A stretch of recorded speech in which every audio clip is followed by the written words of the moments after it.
Welcome to Community Conversations with State Attorney Bain, your talk show for insights on the criminal justice system, community issues, and public safety in Orange and Osceola counties. Join State Attorney Andrew Bain as he dives into the issues that matter most to you, keeping it real every step of the way.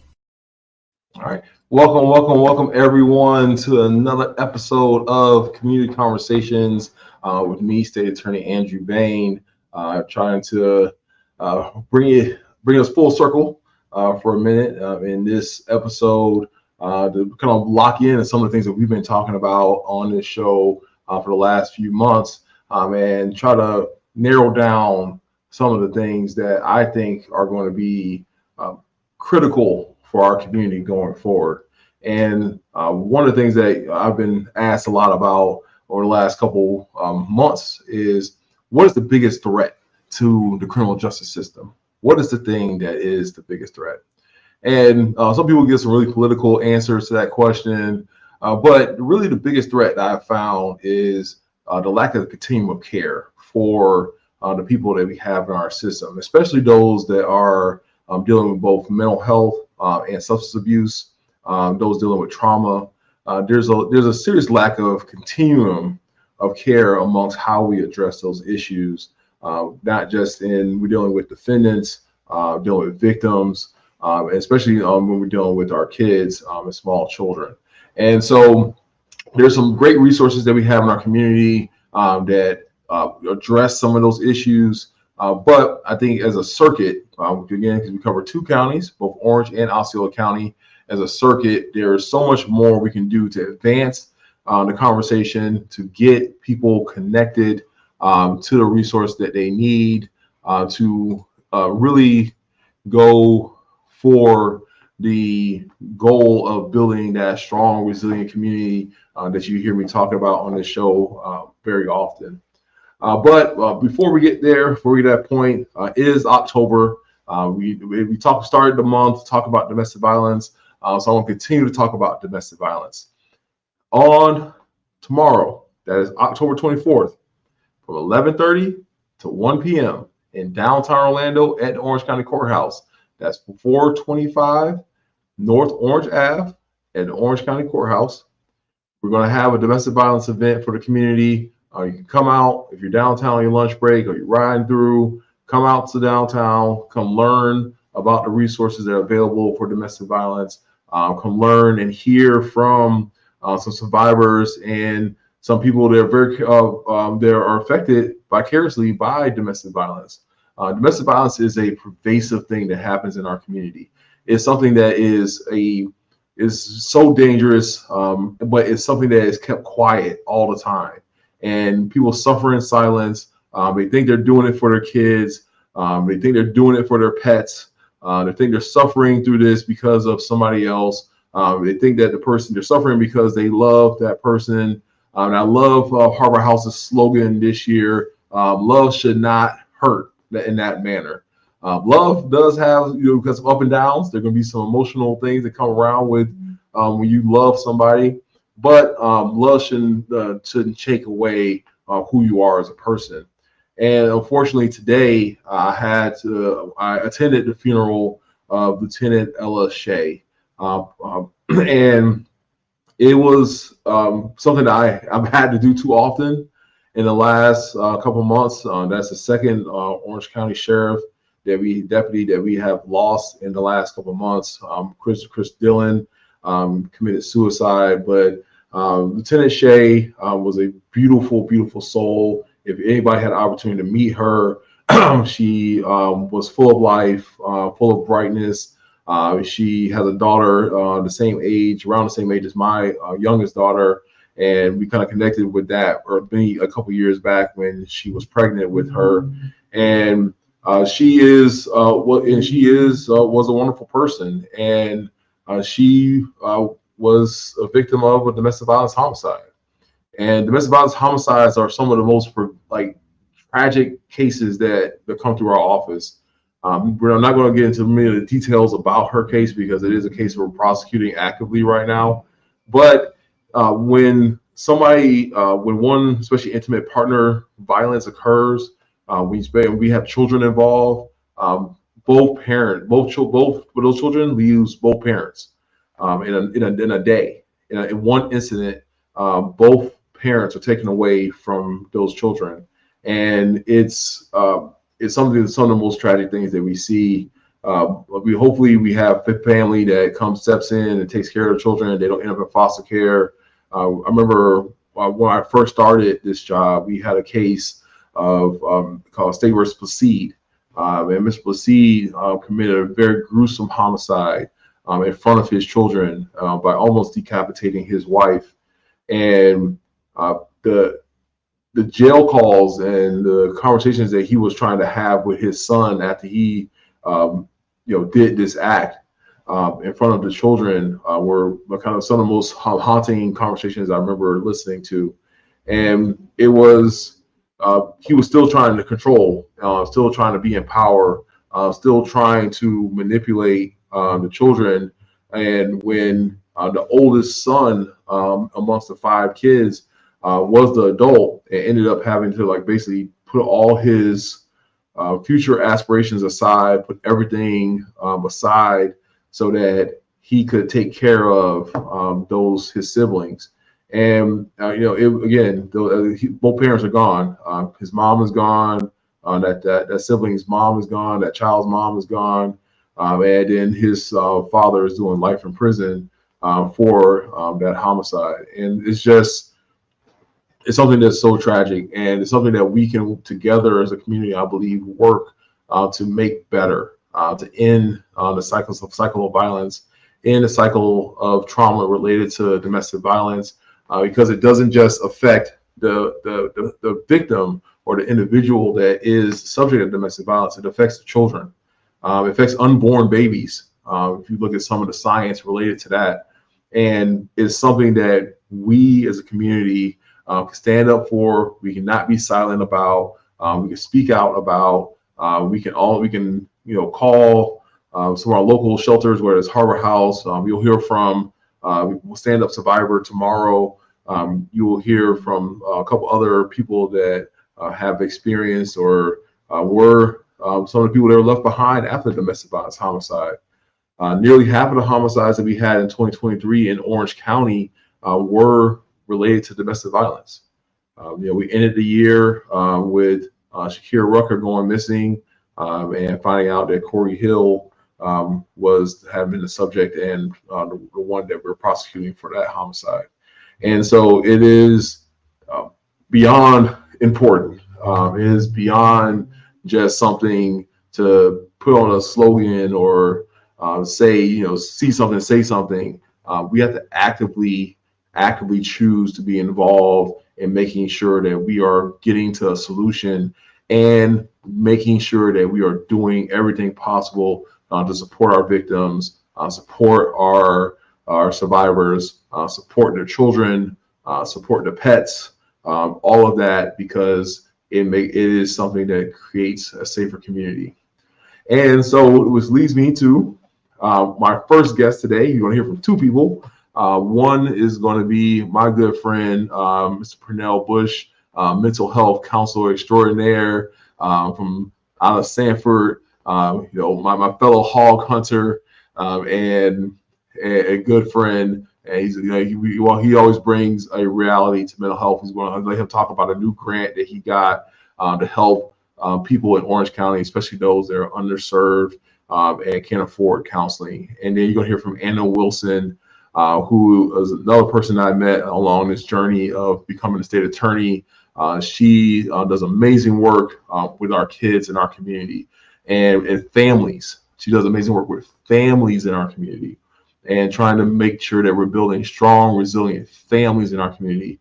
And I want to have her talk a little bit about what the Advocacy Center for Children do for our community, and as well as what they do for the criminal justice part of what I do, and what they do for the prevention part of what I believe in early intervention we can do so much better, and we can again reach that goal of building that resilient society and community. And that is what we wanted to have every single day. So let's get it on with my guy, Nell.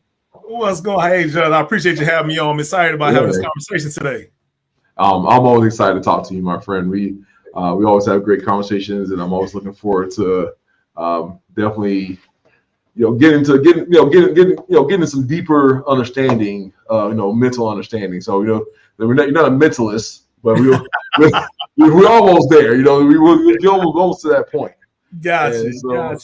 But yeah, so let's tell the people a little bit about that don't know about what you do for No Limit, how it came about. I think we started kicking it off like right when you opened your doors, like basically like within like the first week or something. Like then we had a conversation about what you were doing. So about where we started and then kind of where we are now. Definitely. So, once again, I appreciate you having me on. Once again, I'm Pernell Bush, everyone. I am a clinical psychotherapist or a licensed clinical social worker as well. Here at No Limit Counseling and Education is our organization name, and our mission is to promote mental health wellness. So that's your social, emotional, psychological wellness, and we do that in a multitude of ways through programs, services, advocacy, and outreach. For us, I always say we want to approach mental health in a non-traditional manner. So we always try to do outreach in ways that I seen that wasn't happening, particularly for different underserved communities and distressed communities and social economic challenged communities. So we're inside the schools, we're inside the community centers. We put on different events where we're trying to make sure that we are present with our community members. But right now, I'm very excited because we just got a grant from Orlando Health, and this grant is going to be very beneficial to a lot of our community members. So we wrote a grant because we kept running into the same problem. One of the problems that we ran into was individuals not having the funds to get quality mental health services. Even those who may have Medicaid or Medicare, it became a challenge. So for us, it's like, hey, how can we fill that gap and do something that could possibly be beneficial? So we were able to write a grant for Orlando Health, and they were able to grant it to us to be able to provide mental health services to up to 50 youth within the community who may not have the means to receive the quality mental health services that they deserve to have. So overall, when it comes to mental health in our youth, I believe I have a very firm belief that the earlier we can reach them, the better. Even if it's just creating a space for them to talk. I tell my clinicians, hey, be slow to diagnose, but quick to open your heart, right? The reason we need to be slow to diagnose, but quick to open your heart, because sometimes some of those symptomologies that we think our children are having is because they don't have a space to just speak freely and have what we call psychological air. Mm-hmm. And you'll probably see if they get an opportunity just to open up and speak freely and not feel like they're being judged or being chastised or in trouble. You start to see some of those symptomologies start to decrease, where they may not even have a mental health diagnosis. They just need a space to sit down and speak freely. Yeah, I get it, man. I think that's one of the things that I think some people misconstrue about what I do sometimes. So I have a Turning Pages juvenile literacy program, and some people think it's about reading words on a page. It's not about reading words on a page. It's about providing a way for this child to communicate that they did not have before. About providing them language and words, which takes us, you just look at evolution, like how we were as a human species when we developed, writing and words and different things. We became more organized. We were able to do more things. We were able to build cities and communities. And if we're not providing those same skills to our kids, I really truly believe that we're doing them a disservice. And we're violent people if we can't communicate. I don't know, what do you think of it? Is the mental health, the psychology behind that? But that's what I see out there. Where you're hitting on the head, right? When it comes to having a space that you're able to communicate in different ways. So, like I said, when it comes to mental health, I'm very big about making sure we break it down. And like I say, for us, mental health is your social, emotional, psychological. So you're creating those social opportunities for them to actually be able to communicate with those in a healthy manner, which will probably help them regulate their emotions a lot better. And then psychologically, you probably won't be as distressful as they were psychologically, which will decrease the chances of onset.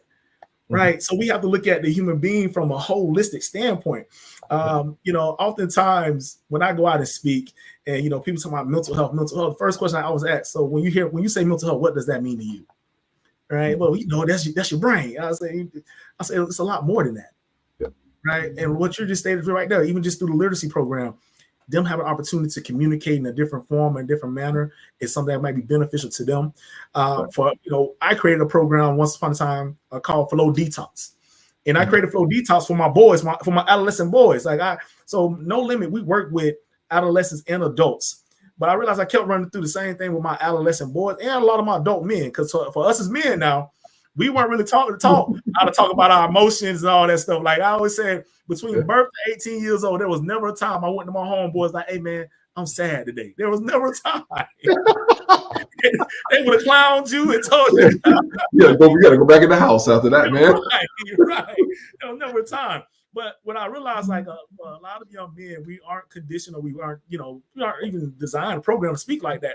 So I created Flow Detox, and Flow Detox was a 6-session program where we utilized the art of hip hop and poetry. So instead of you speaking, I want you to bring in a song that may connect to an emotion that we're going to talk about, or connect to a thought or feeling that you may be experiencing. So you don't feel like we're directly talking about you, but we're talk about what you may be experiencing through this song or emotion through this song, and you're able to say, man, I identify with this because, right?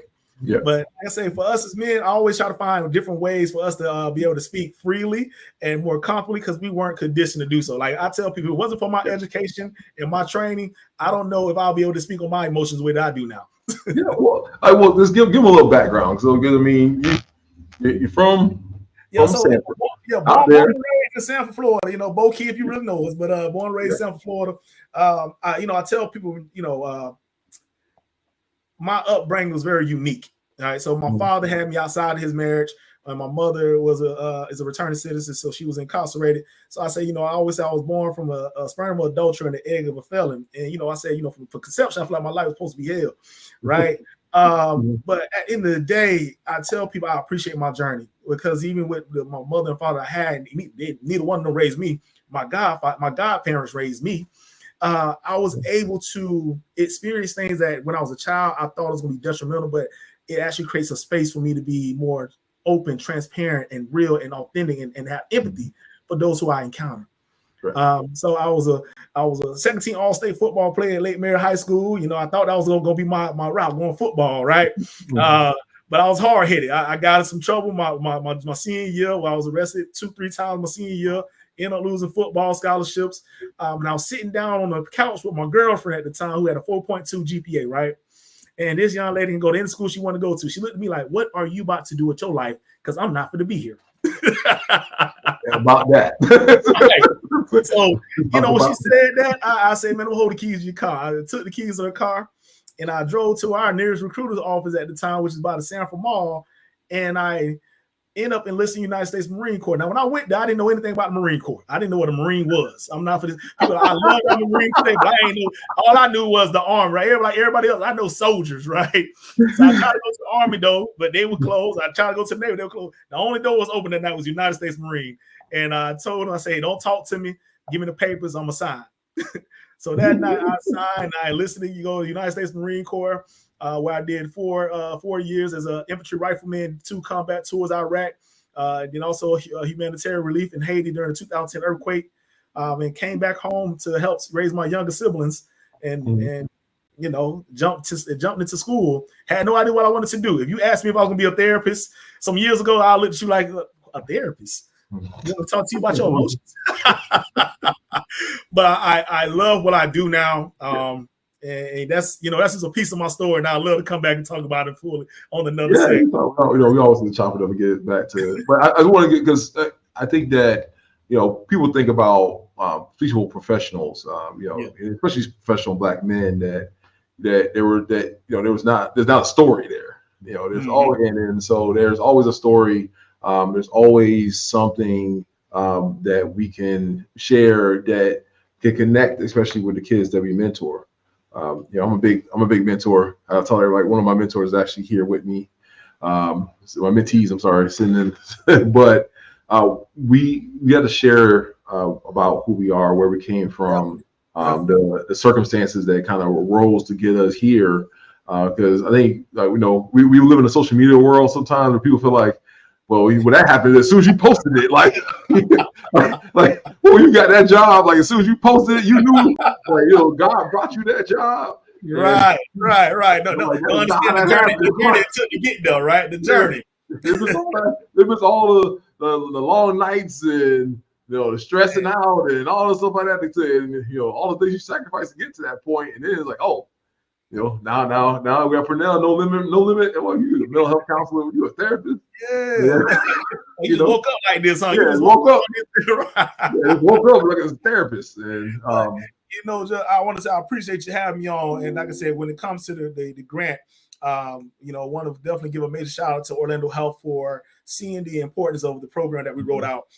So this grant is, like I say, once again, to help cover the costs for individuals who may not have that means to get the quality service that they desire. So if you have anyone, or if you are someone that may need of it, please give our office a call at 407-906-0139, or you can email us at intake@nlcounseling.org. And also you can find us online at nlcounseling.org, and we'll be more than happy to do our best to meet your needs. All right, give it one more time for the people that just kind of heard it and then wasn't really listening. Definitely. One more time. So you can reach our office at our phone number is 407-906-0139. You can reach us online at nlcounseling.org, and you can email us at intake. That is intake@nlcounseling.org. And like I said, we want to have to try to attempt to meet your needs. That's my brother. All right, I appreciate you, man. Appreciate you having me on. Yes, sir. We'll definitely get back together soon. We'll do a deep dive. Yes. Mental health session, especially mental health in the minority communities, and the importance of talking about.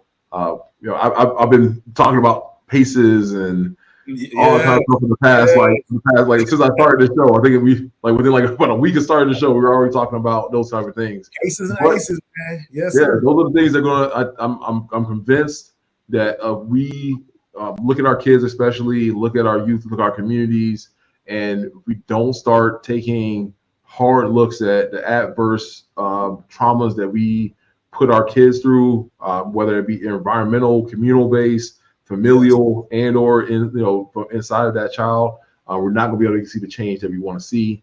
So that's where we're going to get there, Brother Bush. We're going to get there one day. I don't know if I'll be able to see it. I'll be definitely old and gray by then, but I think we're definitely going to get there by then. Definitely. I'm here on the movement with you. So whatever you need from me, I'm here to serve. I appreciate you, my brother. Talk to you soon. All right. So we're going to jump in to my next good friend, Miss Wilson, from Orlando Health. This is where they're based out of, and we talk about, and this is the same conversation. So we just talked about to Purnell about the mental health with the adolescent stage, so and then the young man stage. But we got some tools in our tool belt to deal with our kids at a very super young stage. So when you heard me talking about the domestic violence, how it affects unborn children, we have a tool to help deal with before the baby is even here. And Ms. Wilson and her team is a part of making that happen. So welcome to the show. Thank you very much for joining me. Thank you so much, State Attorney Bain. We are so excited to be participating in this. And yes, I ditto everything that Mr. Purnell said, because it is very true. I work with many different families, diverse, fortunately and unfortunately, the families that you work with in the state attorney's office. And I'm just going to tell you a little bit about both the Child Advocacy Center and then how we can prevent families from ending up at the Child Advocacy Center, right, which is the Healthy Families Program. And it all does really come down to what Mr. Bush was saying, is about mental health, stability, resilience. So the Child Advocacy Center is a place that is safe for our families and our children who may have been affected or affected by abuse or neglect. And what we found out was, and this was quite a few years ago, not going to tell my age, but a little bit older than you, Mr. Bain, but yes, but I still could get the job done. In 1999, what we determined was we needed a child-friendly, family-friendly place for families to come to receive an assessment, to get therapy, to get advocacy, who have unfortunately had to deal with abuse or neglect, sexual abuse, physical abuse, any kind of trauma. So we brought together the 3 programs, the Child Protection Team, a program called the Healing Tree, which provides therapeutic services to children who are physically and sexually abused. And we also brought together the Child Advocacy Program. Those are going to be our team members who are going to help our families walk through these processes. And I know this is not, it's a very heavy topic, but without these services, our families are sometimes lost. They need resources, they need assistance. And the basic part of what we do is we're going to help reduce that trauma. It's going to allow our families to be able to move through this process because, I had to laugh when you and Mr. Bush were speaking about, we didn't talk about our feelings. That's not just a male thing. That's also a African-American Black thing. It's like, well, Mom, I'm upset today. You'll be all right. So we can't do that anymore. We have to be able to deal with what is going on in our families in order to heal and to make our community stronger in the long run. And that's a lot of what the Child Advocacy Center does for our families. And making sure that they are connected to resources, making sure they're getting the support they need. It could be something as simple as doing pet therapy with a child to help them to be able to deal with the trauma that they've gone through. Yeah. So that's just the beginning of what the Child Advocacy Center does. Yeah, and so I want to break it down for the people a little bit. All right, so if you have a young mother, so I'm talking to anybody on the sound of my voice as a pastor, a teacher, a godparent, an auntie, grandparent. I'm talking about all these people, right? And you look at this child that's having this baby. I want you to talk about, especially teenage children that are having babies. We'll talk about them. And we know that child is not emotionally equipped to handle that situation as a parent. They are not ready to be a parent. So we got to talk to Ms. Wilson. So tell them how that happens and why they should be talking to you and your team about that situation. Yes, well, not that I'm biased, but I am. Healthy Families, it's actually under Healthy Families Florida, under the Arnold Palmer Children Hospital for Children. And we are a service that is actually going to prevent child abuse and neglect. When we see that young woman and young man, because we do expect the dads to participate as well, or whoever is going to be responsible in that fatherhood role.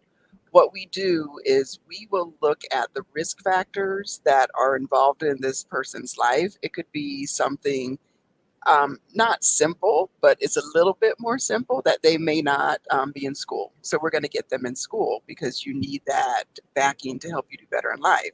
But we're looking at risk factors such as, do you have a place to go when you have that baby? Once you have that baby and the hospital says you have to be discharged, where are you going? Did you get prenatal care? Because especially with our Black and brown women, that is so, so important. Because if you don't get that care, if you don't get get your body back into the shape that it needs to be, or to be able to even carry that child to full term, that's going to cause more trauma, which can then lead to more trauma and neglect in the family. So when you are looking and you find out you're pregnant, one thing I always say with our program is, when you find out you're pregnant, there's usually 2 reactions. There's, oh, I'm pregnant, and there's like, oh, I'm pregnant. So we're just, I know some people the other way. Yeah. You're a little bit pregnant, huh? Yeah, just a little bit. A little bit pregnant. Yes. So what we're going to do is we're going to take you as an individual and see where you're at. Do you know about developmental milestones? Do you know what resources? Do you know how to get health insurance, either through your job? Do you have things such as Family Medical Leave Act? There's a lot of our families that we work with that work part-time, so they don't have coverage while they're out of work. So we're going to basically encompass that family, encompass that young lady. So let's speak to a teen mom, not in school, pregnant, doesn't know what to do, She's experiencing abuse and neglect as well, which then if we look at the generational cycles, then she can then abuse and neglect her child. So we're going to stop and we're going to have a conversation with her and say, where are you at? What do you want to do? Where do you want to go? Once we do that, we're then going to take the things that we find that she may want to work on, or could be risk factors that we know that are research-based through the adverse childhood experiences and ACEs that could cause her to abuse or neglect. We're then going to take this amazing person and they're going to go into the home. Our services are voluntary and free. So we cannot force you to take our programs. You have to choose to want to do better for you and your family. And then what we do is we look at those risk factors and we're going to say, hey, this is what happened to you in the past. How are we going to negate those things? We're going to bring in curriculums to make sure that if you don't know how to positively discipline your child, because positively disciplining is very different from punishing. You're going to give your child options. You're going to give them choices, and they'll look at us and like, no, they're going to listen to what I'm going to say. You can try that, but we'll kind of try to bring it back around. Is that what happened to you? Well, yeah. Did it work? Well, no. All right. So are we talking about this gentle parenting situation? Is that what we're doing? Because we're gonna get some adverse reactions, especially from the minority community about this gentle parenting, because they go out and you see that gentle parent and you see that kid, and you're like, ooh, look at that kid. So tell them what the difference is of what you're talking about, positive discipline versus what people have experienced as what I think has been classified now as a gentle parenting. Gentle parenting. Yes, this is not gentle parenting. This is how do we provide consistency to our children? How do we provide positive discipline to our children so that they're going to know right from wrong? It's not about letting the child run the home, as a lot of our parents will tell us, like, they are not going to run my house, Miss Anna. No, they're not going to run your house. What we're going to do is give you options to give to them. So you get two choices. Are we going to do A or are we going to do B? That is not gentle parenting. That is you making a good decision so we have a good day for the rest of the day. So that is very different. Whereas gentle parenting might be more, let them be free and let them, do what they need to. If you are all doing that in the household, nothing's going to get done. We need the person who's in charge, which is the parent. And then we need you to be able to not continue that generation of harshness. And that could be through abuse, that could be through yelling, that could be through, choosing or targeting one child over another. So that's what we're trying to negate with how we do our program. Yeah, I agree. I mean, I am trying, I'm always trying my hardest to find ways to connect our community with this resource. So we're going to tell them how to contact you all, and then we're going to do it at the end a little bit. So we'll have 2 times so people can reach this important resource. Well, we are the Healthy Families Orange and Osceola, part of Healthy Families Florida. And as I said, we are under Arnold Palmer Hospital. So you can reach us through the Healthy Families website, Healthy Families Florida website. You can reach us through the Arnold Palmer Hospital's the Howard Phillips Center for Children and Families, or you can reach out to me directly. And that is going to be through anna.wilson@orlandohealth.com, or you can call our main number 407-649-9595. And our eligibility is very simple. We need you to be pregnant, and we need you to have a child that's up to 3 months.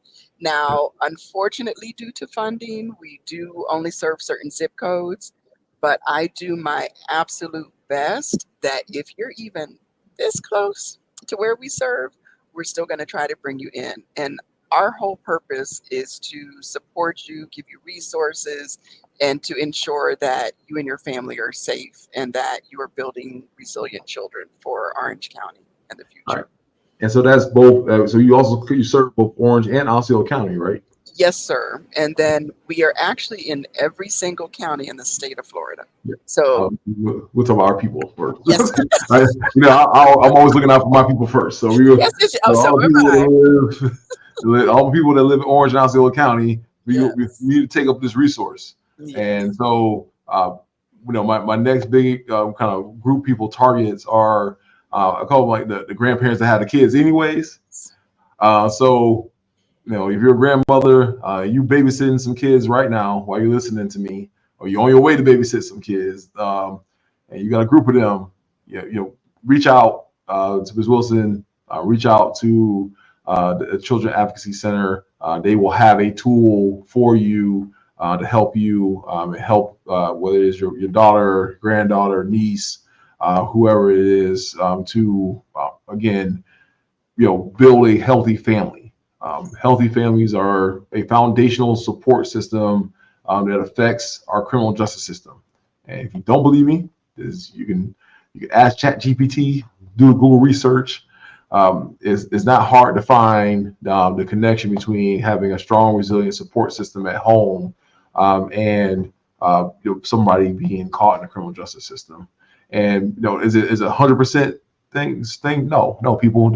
You're gonna have families that's gonna have one person in that family that for some reason we maybe have to do some deeper dives. That's gonna go where everybody else is not going. Everybody else is gonna go left, making positive, amazing life choices, and they for some reason are gonna get involved with something and make a right, and they're gonna end up in one of our courtrooms. So this is not about eliminating the process, but it's about doing as much intervention as possible to where when it does happen, everybody's like, "What happened to you?" and we can act in an appropriate way. So that's the goal. And so, all right, so we're supposed to talk to the people about. We'll back up a little bit because I jumped right into my most favorite part of it, the healthy families part of it. But talk to about because you said CPT. What does CPT stand for? And what does that do for me as in my official role as a state attorney? The child protection team, and I apologize, switch over here real quick. The child protection team is the team that actually does the forensic interviews for children of alleged abuse or neglect, because we also don't want to accuse anybody wrongly. So this is such an amazing team. And what the child protection team is, they're the medically dedicated program offering the expert evaluation of alleged abuse and neglect. It's a multidisciplinary team, so it's not just one person or one set of people. It includes social workers, medical professionals, psychologists who are going to assess the allegation, assess the risk factors of each case individually. What we're going to then do is we're going to supplement the child protective investigators with the law enforcement investigations. And we provide services that are provided by this team are medical evaluations, the forensic interviews, which does entail recording a fact-finding interview with the child by themselves if they are able to do so, multidisciplinary staffing, psychological evaluations. We also have to interview the caregivers, and then we have emergency services for them, because a lot of times children will come in and sometimes they need shoes, they need clothes. So we're going to provide that to them. And then we also provide for Orange County and Osceola, we provide training for professionals. So if you're just not sure, what am I looking for? What does abuse look like? A lot of people don't know that. We have a wonderful training department that will come out and train you on what to look for. So it is such an integral part of working with the state attorney's office, because what we're going to help you do is, again, and not to get this is one of the things that I have to always be careful how I say it. And one of my friends said it best: if you didn't do anything to your child, I'm going to prove it. But if you did do something to your child, I'm going to prove that as well. And we're going to get the state attorney's office the information that they need in order to prosecute if needed. All right, sounds good. All right, I'm trying to break this down. So when a report of abuse whether it's sex abuse, physical abuse comes out. Many of us in our communities are what we call mandatory reporters. So, I'm a mandatory reporter. So if I know that a child is being abused, I should know the child is being abused. I'm going to have there's a threat that the child is going to be abused. I need to report it. And no different than for different crimes, things like that. So elder abuse and children, those things that I have to report to law enforcement. But once a report is made, I receive reports as well. So we receive reports at the State Attorney's office that we then turn over to other law enforcement partners, including DCF and other agencies. Once that report's made, kind of walk the people through kind of what happens when it hits your desk as a CPT team for this, like, the area. The first thing they're going to do is the supervisors are going to look at this case. They're going to then assign it to one of the staff members, and they're also going to then do staffings. Their job is then to contact the, depending on which law enforcement department it is, they're going to contact them. Prior to that happening sometimes, though, we also then have to bring them in for the forensic exam. So all of the players who are involved are going to meet at the Howard Phillips Center for Children and Families and or Arnold Palmer Hospital or the other local hospitals as well, children's hospitals, and they're going to start gathering information. They're going to do the exam. They're going to talk to the caregivers. They're going to get as much possible information as possible. They're going to, depending on how egregious the harm is to the child, they're going to stabilize the child, make sure that they're safe. If it's even putting them in, protective, care while they're at the hospital. And then at that point, that's where we really start gathering more and more information. That's when the whole multidisciplinary team comes together, and they are then going to basically ensure that justice is served. They're going to assign them a child advocate who's going to work with the family and support them throughout the whole court process. They're going to also provide them the healing tree therapeutic services. Now, for that one, that is therapeutic counseling, and it can only be the child who has been abused and the non-offending caregiver. So it cannot be the offending caregiver or alleged caregiver. And then, of course, we're going to provide them medical providers and a case coordinator to walk them through that whole forensic interview process. And so it's a medical examination. Usually there's or not. So when I say medical examination, there's a physical, like where they're looking at the child, checking the health of the child. We're encountering a little bit too many drug-related instances with children, when finding access to fentanyl and different things like that because of the residue and stuff. So there's all types of things that happen in these forensic interviews.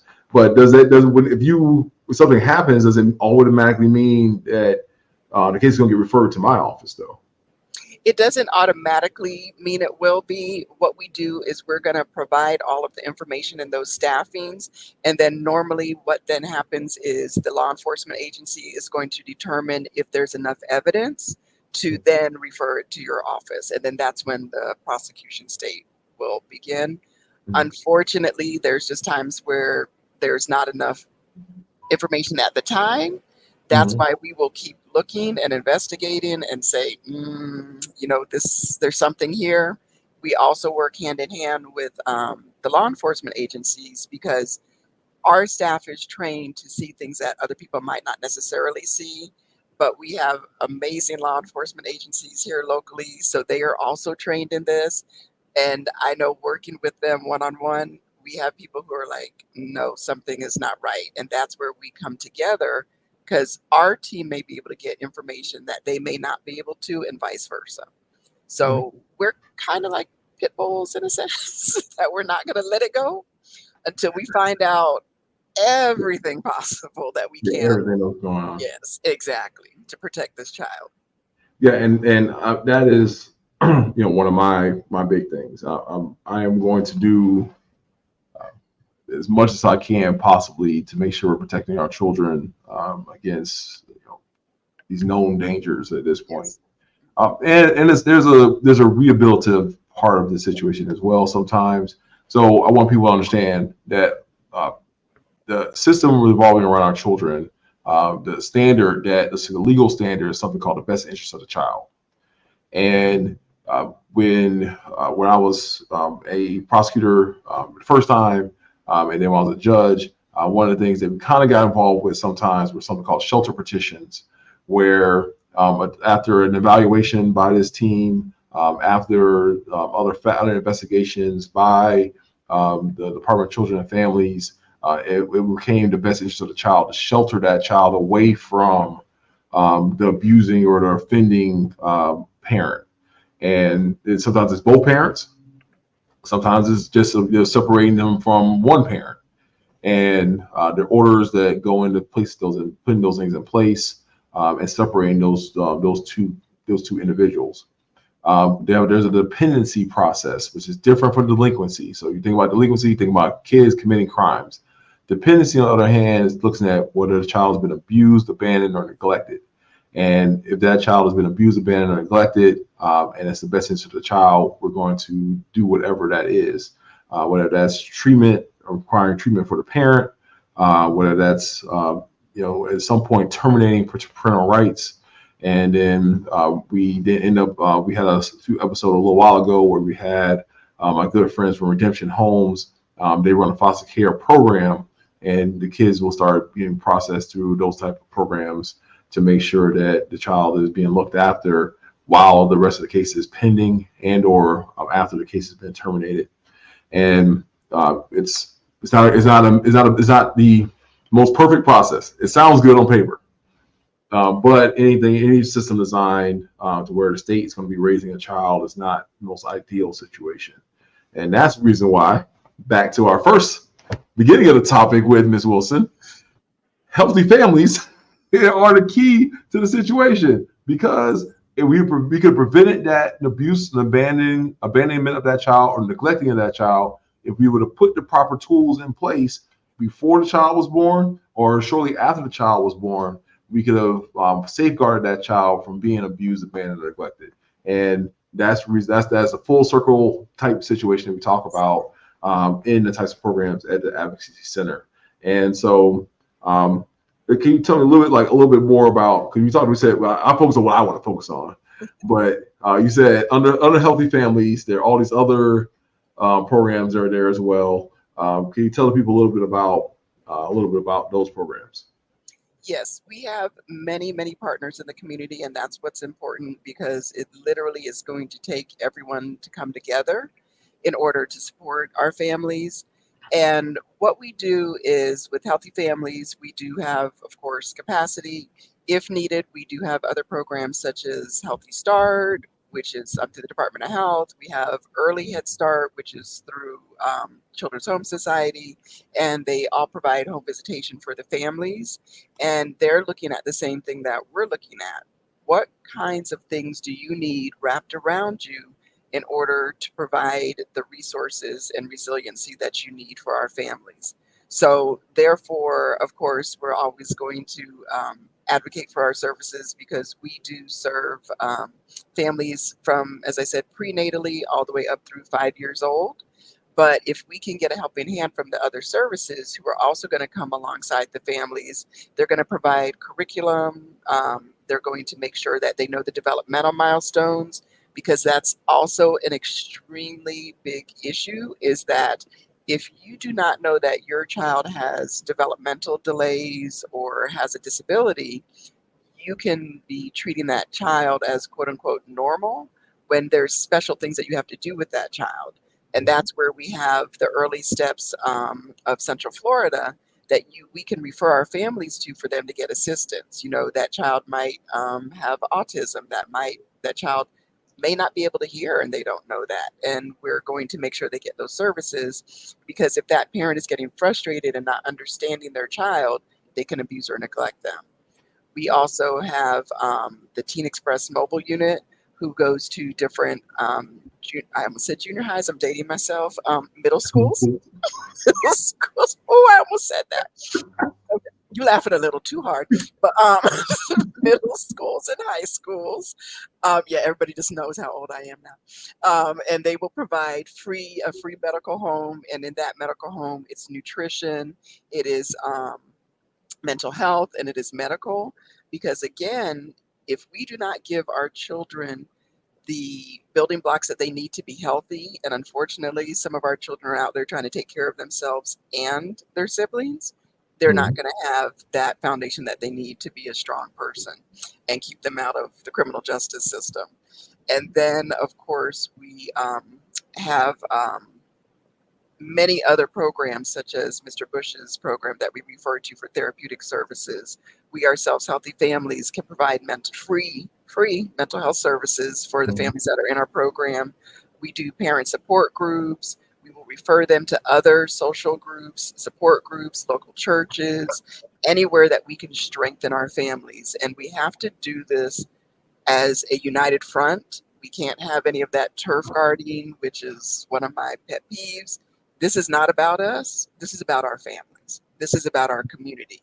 If we don't make a strong community, think about what our future is going to be like. And that's why we have prevention programs such as Healthy Families. Because if we can prevent things that can come into your life that can cause instability, we can then build stronger and more stable families so that you can go out and get a job. Something as simple as, which a lot of us don't think about, getting a driver's license. So you don't have to take the bus and wait 5 hours round trip to get to work, where you can maybe just get to work in 30 minutes and be able to drop your child off and be a little bit less stressed that morning. So those are the other agencies that we use. And again, just as you said, I'm going to promote what I like, which is us. But we really do try to work with everybody, and we can work in tandem with agencies. So we're not out here by ourselves. We know we can't do it all. We need everyone to come together and wrap themselves around these families. Yeah, I'm in total agreement. I agree that the more we can collaborate, work together, and what you call like the turf wars. I call it silo work.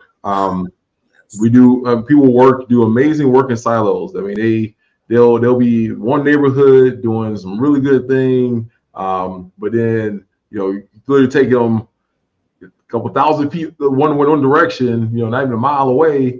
The same problem exists, but we're not reaching those kids that are those families. It's just a mile down the road. Exactly. And so we have to be cognizant about how we decide to work together. And I think that we need to work with the idea that we're going to work on the mission of, for me, I always talk about building a safer community, building, a more resilient community, and that's a more healthy community, because that's really where we need to be as we move forward and what we decide to do.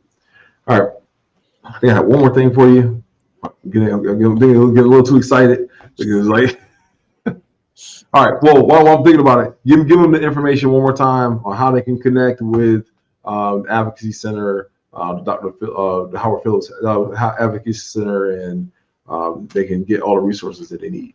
Yes. So for the Howard Phillips Center for Children and Families, you can go onto the Arnold Palmer Hospital website, or you can call 407-317-7430. For Healthy Families, you can call 407-649-9595, or you can email me directly at Anna with 2 N's, .Wilson, I forgot to say that earlier, at orlandohealth.com.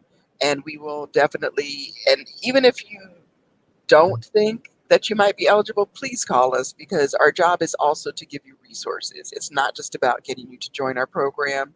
It's also to make sure that you have the right services you need for your family. So they can reach out to either of those numbers or websites to try to get us. No, that's exactly what we need to do. All right. So again, I'm talking to specific groups of people right now. You're listening to me. Yes. And you're listening to Ms. Wilson. And you know somebody that's having a baby, or just had a baby, or just has like some kids that they need help with. And so this is everybody that they need help with. We need to reach out to Ms. Wilson. When you see them stressed out, you see that mom stressed out, you see the kids stressed out, you see them not getting all the resources that they should have, both educationally and or vocationally, emotionally, spiritually. They're not getting what they need, and you see that you are involved in that child's life as a grandparent, as an auntie, as a pastor, or the deacon, whoever you are. You need to reach out to Ms. Wilson, because that's going to be the first step in making sure that that child is going to end up on the right side of the situation. That they're going to get the resources they need. They're going to get the education they need. They're going to be able to break that cycle that you see in that family, because we're going to be about breaking generational cycles that we see in our community, so that we can elevate to the next level where we want to be. And so, that's the most healthiest thing we can do for our community. So, Ms. Wilson, you got anything else you want to tell the people before we go towards the end of our show?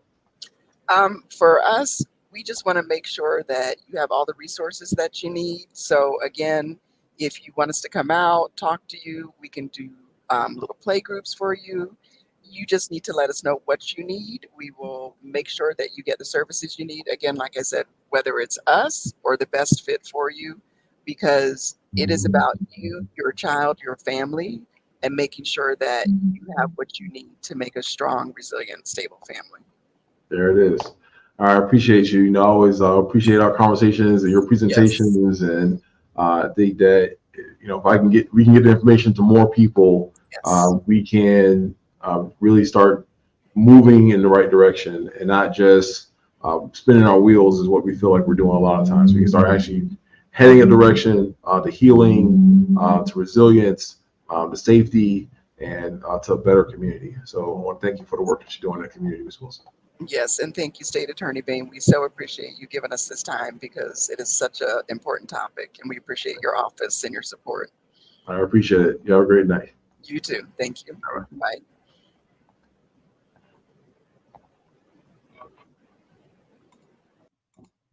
All right, so we are towards the end of our show. I'm going to give you our motivational minute in a moment, but I want to just again talk about the importance of not just what we just talked about with our two guests, with Mr. Purnell and Ms. Wilson. I want to talk about domestic violence. We are in Domestic Violence Awareness Month. It is October. It is my unit that I have in my office, my domestic violence unit. I call it my homicide prevention unit, because the work they do and the connection with our community partners is an aid and hold to prevent homicides. The education that we're going to do tomorrow from 11:30 to 1 from 11:30 to 1 is for your benefit, is for the community's benefit. Come out, come by the courthouse. It's a big old building, the tallest building downtown. Can't miss it. It's 425 North Orange Ave. Come out, get those resources. Come out, protect your families, protect your moms, protect your brothers, protect your sisters, your niece, your siblings. We know that something's happening. We know that somebody is getting abused. We need to act. We need to act quickly and strategically, and make sure that we are protecting the people in our lives. Like today was my fourth funeral involving a homicide involving a law enforcement officer.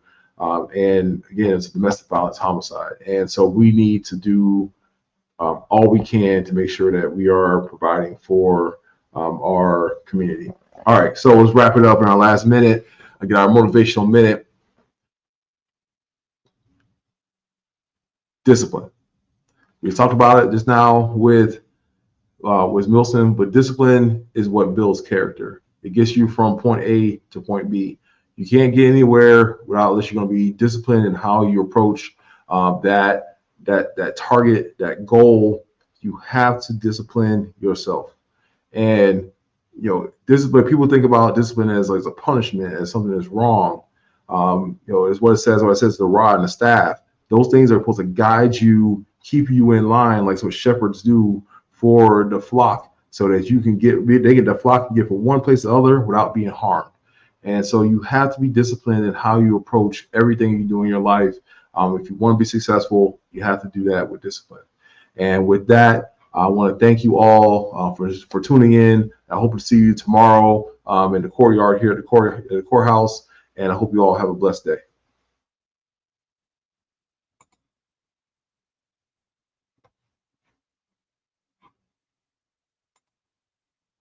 You've been listening to Community Conversations with State Attorney Bain. Join us again next Wednesday from 2 to 3 p.m. for another episode.